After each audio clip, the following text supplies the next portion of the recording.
RESA TV presents in 3, 2, 1, Dateline Schools with your host, Terry Harrington.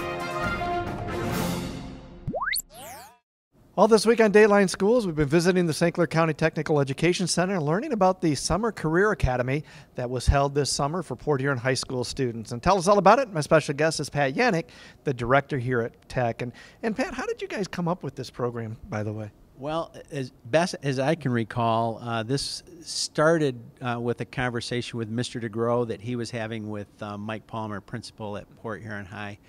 And for the last couple of years at RESA, we've been discussing more and more the number of students, as our high school rate of students going on to college has gone up as a county.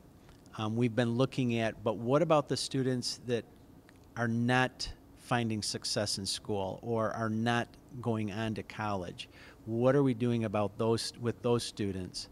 And so as Mr. DeGrow and Mike were having a conversation, they started kicking around the idea of, well, how do we increase student engagement? How do we get students to find success or rekindle that passion for school as they move into high school?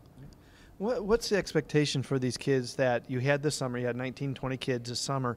What's the expectation for them as now they continue through high school?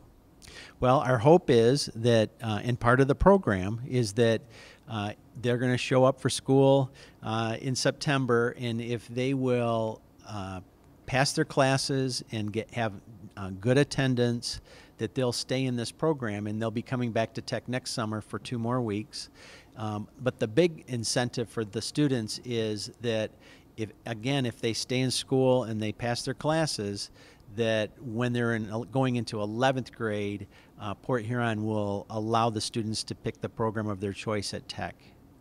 Do you see any day when this may be expanded to other high schools, offered to other high school or middle school students? Again, that would depend on funding and interest by the other districts. Anything surprise you that jumped out of this program? Just the interest of the students and the energy that the students brought every day when they came to Tech. For Dateline Schools, I'm Terry Harrington. Dateline Schools is a production of St. Clair County RESA.